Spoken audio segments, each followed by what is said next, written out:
Okay, hello and welcome to this MBAs webinar on innovation and employability with Manchester Metropolitan University. We're the winners of our 2024 Innovation Award. I'm Ellen Buchan, Insight and Content and PR Manager at MBAs, and I'm really looking forward to an hour of great insights. And I will just hand over to Emma and Hannah in a second to start the conversation. But before I do, just some housekeeping. We want to have the session as interactive as possible. So if you have any questions, please add them to the box for them to be answered live at the end. The recording will be available in just 1 week after the this webinar. So please look out for an email if you're missing anything. But without further ado, I will hand over. Thank you, Ellen. And thanks everyone for joining us this morning in the UK. I accept that varies for some people, but we're really delighted to be here and to share with you some of the work that we've been doing at Manchester Metropolitan University Business School around employability and the strengths-based approach that we've taken to personal and professional development. So I think we'll start by perhaps introducing ourselves a little bit. Emma, shall I hand over to you? Yes, hello everybody. It's great to be here and to be sharing our experience. So my name's Emma Holt. I'm a senior lecturer here at Manchester Metropolitan University. I'm a non-practicing solicitor, having practiced law for 25 years before I joined the university. And I hold several positions here, but particularly relevant to today's webinar is my co-leadership of the Continuing Professional Development Unit, which we're going to be talking about. Thanks, Emma. And I am Hannah Holmes. I'm the Dean at Manchester Metropolitan University Business School and Deputy Pro Vice Chancellor for Business and Law. So I originally introduced this partnership with Cappfinity that we want to talk to you about today and share some of the impact that we've had from it. And then for the past 5 years, I've been supporting the rollout and the expansion and the evaluation of the initiative that we introduced quite a long time ago now. We're really proud of what we've achieved through this and excited to share with you the journey that we have been on. Before we do that, if we just go on to the next slide, where I wanted to provide you with some context about the business school where this initiative has been taking place. So for those of you that don't know, Manchester Metropolitan University is a large UK university with around 38,000 students across the whole university. And somewhere around 10,000 of those students are in the business schools. So we are one of the largest UK business schools. And we have a full service business school. So we do right through from undergraduate to PhD. And we also are really proud of the work that we do with the SMEs part of the UK economy. And to date, we've worked with over 2,000 SMEs. We've moved 200 new products to market. We've increased their bottom line through our funded programs. We are triple accredited. We have got Equus, Amber and AACSB. We actually are really proud to have won the award this year. It's our 30th year of being Amber accredited. So we have a really long history with our MBA and have just launched our brand new MBA for the September intake. We have around about 2,500 apprenticeships in the business school and are sector leading in that space. So we've won a number of awards, and Ofsted, which is a UK regulator of apprenticeships, rated us outstanding in 2022. And we're also really pleased with our sustainability credentials. So in the People and Planet League table, for the past 11 years, we've secured a top 3 position every year. So lots going on in the school. And then just before we get into the real detail of the relationship, on the next slide, we just wanted to tell you about our partner. So when we launched this initiative, and Emma will talk you through some of the more specific details of the partnership and the shape of that, we identified Cappfinity as the provider that we wanted to work with. And we chose them because of their extensive experience in adopting strengths-based approaches to developing individuals. And they work with over 250 brands, some of which we'll show you shortly, but they work with a number of brands and employers that our students tend to be recruited by. And so they were really familiar with their recruitment strategies, And so what we wanted to do was embed the approach that many employers take to recruitment into our programs, so that the students were being developed in line with the sorts of experiences they would have at interviews and assessment centres as they moved into their graduate careers. And we entered into a true partnership with Cappfinity. So we collaborated to design the programmes. We worked together every step of the way, writing the units together, identifying modifications together, evaluating together. So it's been an incredibly positive journey that we have. And one stat that I know Cappfinity are really proud of is that every minute of the day, somebody takes a Cappfinity assessment.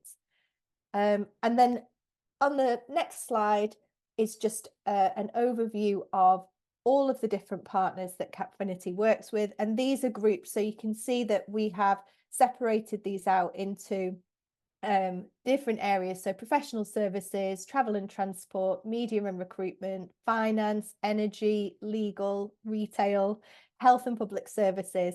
So you can see the real span that Cappfinity have in their client base. And so those are the types of organisations our students very commonly go and work for, and therefore we were confident that working with Cappfinity we could help to prepare our students adequately for the graduate recruitment cycle.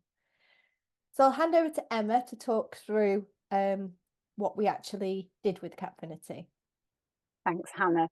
So on this slide, you can see a definition of the strengths that the Cappfinity assessment measures. So Cappfinity are looking at carrying out an individual assessment to determine people's strengths. And those strengths are looked at through the lenses of things that you do well, so we perform well, things that we use often, and very importantly in the middle there, those things that energise us. So it's things that we do well, things we use a lot, and things that we get energy from. And the purpose of their assessment is to determine those strengths in an individual. Just moving on to the next slide now. We can see here, this is some more information about the Insight tool. So how this operates is that a series of questions are asked in a questionnaire that an individual will take, and in our experience, our students also will take. So you answer a series of questions, and through the answers of those questions, 60 strengths are measured across 4 quadrants. And these 4 quadrants are a person's realised strengths. So these are the things that you do well, you use a lot, and you find really energising. They're also assessed across your unrealised strengths, which again, people do well, they're energised by doing, but they use them less often, perhaps because they're unaware that they have those unrealised strengths. And that's been really insightful, the work that we've done with our students. The third quadrant is learned behaviours. So these are things we do well, but we find them de-energising. We don't get as much out of using them. And then our weaknesses, things that we perform poorly, use less often, and find de-energising. And the strengths assessment tool, as you can see there on the slide, is a key driver for employee engagement, employee retention and loyalty. What we found with our students too is that many interviews are strengths-based interviews. So our students learning about themselves through using this strengths tool, understanding themselves, knowing what their strengths are, really helps them in that key employment tool. So if we can move on now to the next slide. So our rollout of this work with Cappfinity began across 2 departments in the university, of which I'm from one of them, so from the finance and economics department. And you can see here that we have embedded the use of strengths within units within our departments. So at levels 4, 5 and 6, years 1, 2 and 3. In the initial rollout, 1,000 students across those 2 departments completed the strengths profile. Personal tutors, who I'll come on to in a moment, also took the strengths profile and became accredited coaches to deliver the strengths-based learning. Into level 5, as students move on into the second year, we've really built on that with further sessions that we have devised with Cappfinity, and I'm going to speak specifically about level 5 because that's the unit that I have co-led. And then into level 6, as we prepare students to leave university, we build further again on that work, particularly looking at workplace skills, professionalism, and preparing our students for various different interview types and recruitment exercises, etc. So moving on now, I just want to mention the really key role of the personal tutor. So these units that we call personal and professional development and continuing professional development have been embedded in our degrees, and in finance and economics, that's in accounting and finance and banking and finance. So they are a core unit taken in the first semester in years level 4, 5 and 6, years 1, 2 and 3. And they're taught by personal tutors. So a personal tutor who does their own strengths profile, is a strengths coach, will teach the CPD unit, the PPD unit to their personal tutees. And what that's meant is that it's been a fantastic opportunity for the personal tutors to really get to know their personal tutees, to get to know the strengths of their personal tutees, and to help to shape and work with their personal tutees about their actual aspirations in terms of employment. But for the tutors too, being able to share their own strengths and their experiences, whether from academia or from industry, using those strengths has been absolutely invaluable in terms of building that relationship between personal tutee and personal tutor.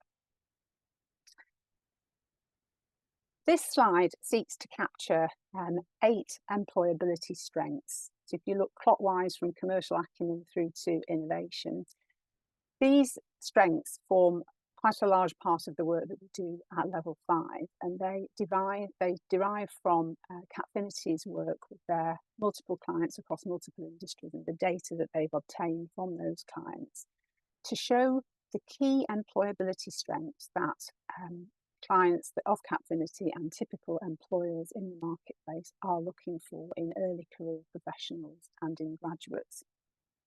So we spend some time looking at what these strengths mean for our students. And obviously, as a student in the second year at university, you may not feel that you have commercial acumen, you may not feel that you have a strength in innovation, but we've worked very much with our students in looking at what strengths they do have and how they can use those strengths to support and display those employability strengths. So these 8 strengths are something that we work on supporting our students to develop the ability to demonstrate and showcase how they can illustrate those strengths when they come into an employment setting. So I'm going to talk in a little bit more detail about level 5, but just to set this in context, in level 4, the unit is called personal and professional development. And you can see there delivered to around 550 finance and economic students. And this unit, as Hannah said, we've developed working directly with Cappfinity in terms of the materials and content. So students new to the university will complete their strengths profile. They will answer 180 quickfire questions, which will assess their strengths across the 60 strengths and across those 4 quadrants that I mentioned a moment ago. We focus a lot at level 4 on the importance of critical reflection, and we use the strengths profile as the basis for the students to learn to write and think in a critically reflective way. So reviewing their strengths profile and then starting to set SMART goals about how they're going to achieve and milestones to achieve those goals. We also start to talk about the importance of their strengths for employability, so CV writing, and focus on that all-important opening paragraph in the CV, their personal profile, using their strengths within that text. And then part of the assessment for the PPD unit is a reflective essay where they will write about their realised and unrealised strengths. And it's really noticeable that people often write a lot about their unrealised strengths because they didn't realise that they had them. And it is a great sort of insight, personal insight, that I know students have learned an awful lot from. So if we move on now to looking at level 5, which is the unit that I have co-led. Here is a snapshot of the sessions that we have at level 5. And the unit always begins, or very early on, have an employer panel focused on future skills. So employers nationally and regionally who may already employ students from the university or may reflect the background of our students and their aspirations will come along to a session delivered to all of our groups, and they will talk about their experiences in interviewing graduates. They will talk about how those employability strengths manifest themselves in early career professionals and graduates. They'll answer questions from students about what good looks like in terms of interviews and preparing for assessments. And the students have found it a really sort of enlightening experience. And for me as a tutor on this unit, the employer's reflection on the value of a unit like this, where students are getting to know themselves and very directed towards employability and supporting them, really does validate and drive home, I think, the importance of the unit to the students, and we often reflect on that as we go through the sessions. We then also run sessions on student strengths for employability, so looking at those employability strengths again, those 8 strengths. How can they show those strengths? What can they use in their lives at home, in the university, volunteering, community, all sorts of ways in which they can demonstrate those strengths. So we very much focus on looking at that.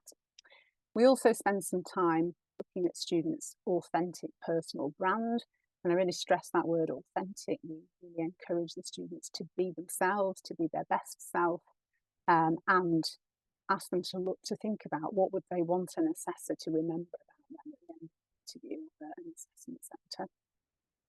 And then in the last year, we have embedded also something called Get Career Ready Week, which we made compulsory for our students at level 5. And this week, which is actually 3 days, not 5 days, takes place in the middle of the first semester, what might otherwise be called a reading week, where we have specific sessions set up with employers, alumni, great motivational speakers, and a careers fair. And all our students on this CPD1 unit are required to attend those days, to attend whichever sessions they want to attend on those days. And then the unit very much builds up to the assessment centre, which I'm going to just come on to in a bit more detail on the next slide. So the mock assessment centre. An assessment centre is a very regularly used recruitment tool used by recruiters and employers to bring a lot of candidates in and determine who's going to get the roles that have been advertised. So working with Cappfinity again, we have designed this mock assessment centre. It's designed to be both realistic and challenging, so the students are taken out of the university campus into a professional business setting, and we've used the Greater Manchester Chamber of Commerce in the last couple of years for the students to go along there into a business professional environment. It is realistic and challenging, but we do prepare them a little bit beforehand. So we will tell them what the agenda will be, for example, and give them some insight in terms of how to prepare. And then the sessions that we have conducted in the assessment centre have included a group exercise where the students are taking part in a Sustainable Business Summit focused on greenwashing, which has been organised by the United Nations. And they're asked to represent a hypothetical company preparing a resolution and one main action that they're going to present then in the presentation exercise. But what we do with this assessment centre is we divide the students into half. So one group of students will be candidates and one observers as they prepare the group exercise. And what that means is that those observing get the opportunity to be in the assessor's shoes. And that's, I think, quite unique too. So we prepare them beforehand about how to look at how to assess and observe, how to give feedback, and indeed how to receive feedback. And then the group will swap around, so everybody gets the chance to be a candidate and an observer. In the presentation exercise, again, the groups are candidates and observers, And when you are a candidate, you're given a little bit more time to finish some research off, and then you have to prepare your presentation and present it to the observers, and then vice versa. They swap around.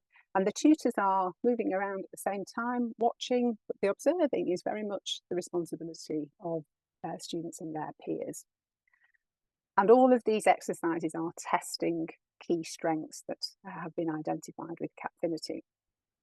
The micro exercise sounds like a bit of fun, but it's actually quite tough. So this is the creation of an origami frog. So the students are given a limited period of time individually to create an origami frog, but with incomplete instructions. It's actually impossible to create it from the instructions that we give them.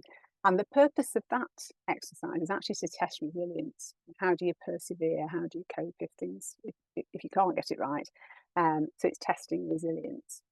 And then we have some time for reflection, both in the assessment centre and in the later CPD tutorials that follow. And the students definitely share with me that how much they've got from the experience, particularly when they later go and do a real assessment centre and come back and share with us how much this experience really did prepare them. And that uniqueness of being in the assessor's shoes too, I think they found helpful. So just moving on now to level 6. So level 6, the final year of an undergraduate degree. In this, again, embedded unit, we continue to build on the work that we've done at levels 4 and 5. So we'll look a little more at career planning, lots and lots of different roles available for finance students. We will work further on student CVs and developing their LinkedIn profiles further, etc. And on different recruitment processes, including interviews and revisiting assessment centres. Importantly too, we focus on psychometric testing in addition to the strengths profile. So we know that employers and recruiters often use different types of psychometric testing, so we seek to help our students understand and experience those tests. And also very much part of this unit is guest lectures delivered by alumni of the university in support of the work that we're doing in CPD. Moving on now, I think, over to Hannah. Thanks, Emma. So we wanted to share with you the impact that we've had so far and the evaluation we've undertaken. But now that Emma's talked through the approach that we've taken, I wanted to just really briefly position that and therefore the impact that we've had around why we chose to adopt such an extensive integrated model for employability. So when we talked about having 10,000 students in the business school, what we didn't say at that stage is how diverse that intake is. So we have around half of our students are the first in their family to go to university. It varies across departments, but for example, in finance and economics, somewhere just over 70% of students are ethnic minority. A number of students, again, around about half of our students have taken a non-traditional route to university. So they will have taken what we call a BTEC or a vocational qualification. And so the background of our students means that they sometimes struggle to engage with recruitment processes for graduate jobs that tend to favour students who have perhaps a family environment or connections that help them prepare for those sorts of experiences. Our students are often the very first one in their family to undertake a rigorous graduate recruitment process. And so they don't have a network of people to talk them through what to expect. So what we were aware of from our monitoring of student employability was that a number of our students didn't progress past the assessment centre stage prior to the introduction of this approach to employability. So that was the initial motivation, was to address the challenge we knew our students were experiencing in those recruitment processes. And then when we started to look more into what the challenges were for our students, we understood that actually, whilst institutions and industry offer huge amounts of opportunities for students to engage in preparations for recruitment or to visit particular workplaces.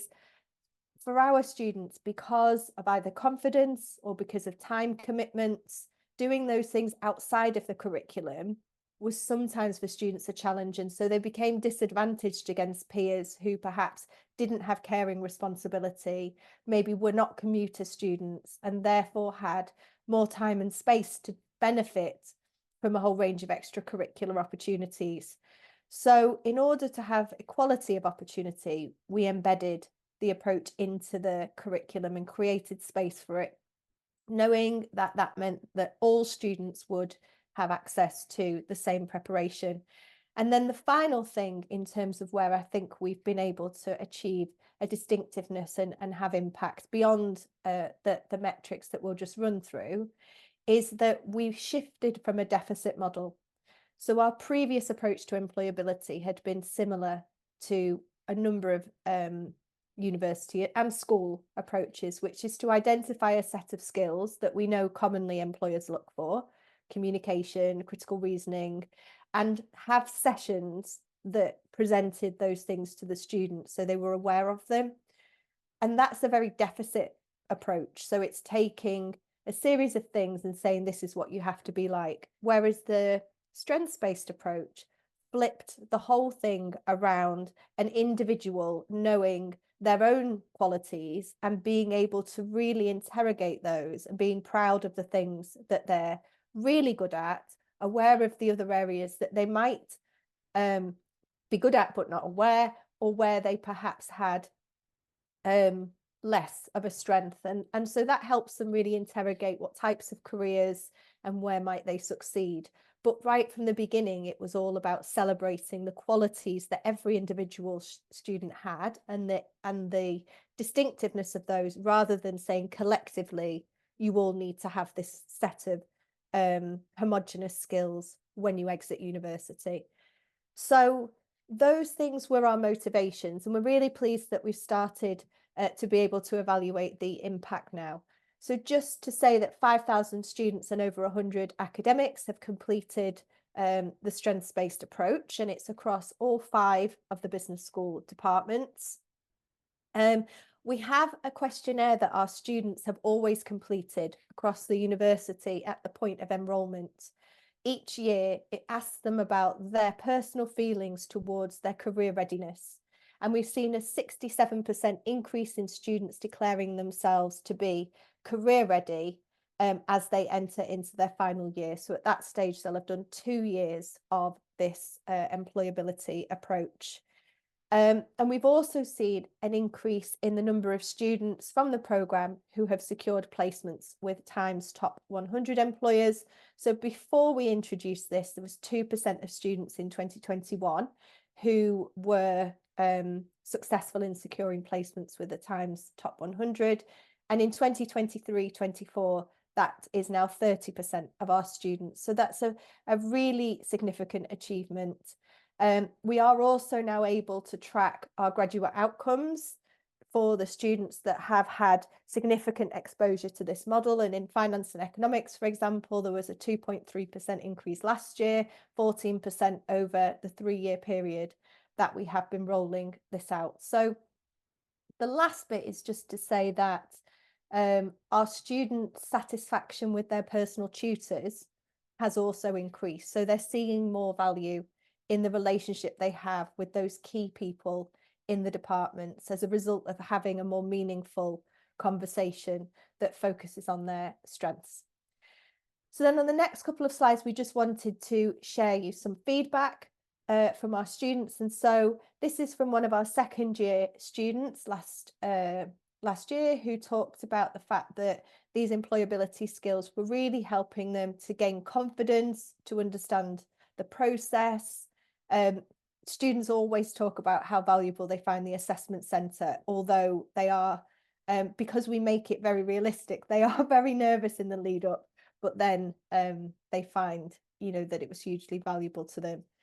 And then our personal tutors on the next slide also have provided feedback around how they have found the programme and talking about it being successful for students and staff, a valuable tool, just as a kind of unintended positive outcome of this is that the academics who have undertaken the strengths-based approach have found that their annual personal development review with their line managers have become slightly differently focused, because with a greater understanding of their own strengths, those conversations have moved to a more of a coaching approach rather than a previous kind of just more procedural conversation around personal development for an academic. So we have seen that people's resilience as academics in our community has started to evolve as they have gained from undertaking the actual training that the Cappfinity model brought in.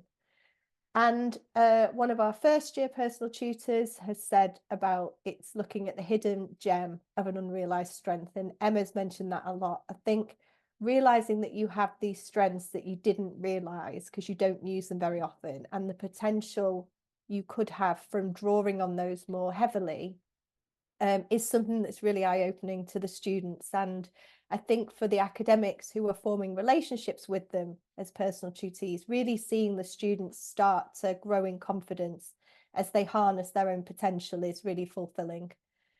So in terms of what have we reflected on for this, we know that it is incredibly important that we get early engagement in personal development. So students previously, before we introduced this kind of full program model, used to do personal professional development in a single year, and then the university services provided opportunities in their second and third year. And one bit of feedback that we used to get is that students didn't really understand the value of personal development in that first year because they'd just entered university, graduation seemed a very long way away, and they weren't particularly focused around those particular parts of the course. And we also then, because it wasn't revisited in a meaningful way within the programme in their second and third year, it kind of reinforced to them that this was just a bolt-on, unimportant element, almost like a tick box of something that the university was required to provide. So we never wanted to lose the early engagement, because it is important for students to start thinking early on about their own career progression and their employability. But the continuation of that through the second and third year to help the students as they mature, as they get closer to securing placements, internships, and then their graduate role, and to be on that journey with them across the 3 years in a really planned way has been something that's been really vital to us. And as we said before, offering it as an embedded rather than extracurricular opportunity has meant that we're confident all of our students are getting an equal opportunity to be prepared for graduate roles.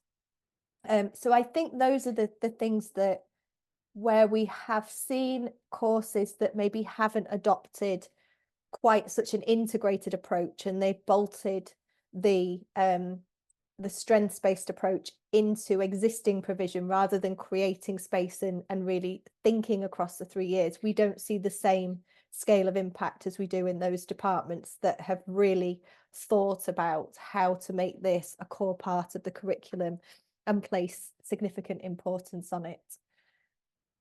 So lastly, before we move to questions, what is our plans going forwards? So we are continuing to evaluate the impact of the work.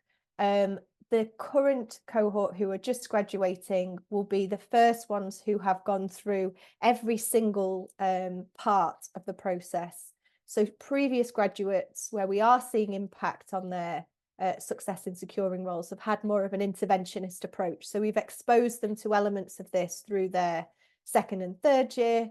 But the current graduates have had 3 years of a really planned approach to employability. So we're going to wait, hopefully, for their graduate outcomes to reflect the support that they've had, and also continuing to understand the broader impact of this work on our student community and our academics. We're looking into how we can bring this into our postgraduate talk courses. They're generally 12-month courses. So we really need to think about how we can take the key elements of the strengths-based approach from a 3-year program and meaningfully do that within a 12-month period where we have less time with the students. So what are the things that we need to take that will be relevant to students at that higher level? And then we are launching our new MBA, and we're excited that we're working with Cappfinity to integrate strengths into the MBA along with the use of virtual reality technology. And so we'll be immersing students into really delving into understand their strengths through a simulated environment where they'll be individually understanding and engaging with experiences which allow them to be challenged and to understand their strengths even more. So lots still to come that we're excited about, and of course more and more students as every year goes on are being exposed to this model. I think, Emma, we're ready for questions. Thank you so much. I was just watching that thinking how much I wish I had this, and you can definitely see why it was our award winner. So we have had some questions come through. One of them was, can you give us some examples of the unrealized skills that students do realize that they have throughout this course? Shall I? So they would be unrealized strengths rather than skills. So across the strengths profile, there are 60 different strengths, things like drive, mission, collaboration, listener, those sort of definitions, which is how the strengths are defined. And students would find that through answering the series of questions, they'll see within their own strengths that they didn't realise that they had. So, for example, the ability to collaborate, teamwork might not have been a strength that they realised they had. But when they see that come out in the strengths profile and reflect on their own experiences, they can see that that is a strength that they actually really have. So there's no common trend of a certain type of strength. It's all very individual. But this tool exposes those things that any one of us, me or anybody that's taken this, might not have realised that was a strength that we had, and how then to pair those with our realised strengths in order to really work to the maximum. Thank you. And the next question is, does it allow for diversity in terms of like dyslexia or another learning difficulties? And I think they probably mean in the assessment centres. So in the assessment centres, we seek to accommodate all needs for our students. So if students haven't felt that they were able to attend, for example, so we have had the occasion where students haven't felt that they're able to attend, we have offered an online alternative, which is a smaller version of the assessment centre, and indeed for any resits too, we would offer an online alternative, but that's a slightly more intimate, smaller arrangement. So we seek, always to understand the needs of the students and to ensure that we address those. Yes. Perfect. Well, thank you very much. I think that's all the questions we have had. But just to say thank you so much again, and just to reiterate that the recording of the webinar will be emailed to you in about a week. Thanks. Have a lovely day, everyone. Thank you. Thank you.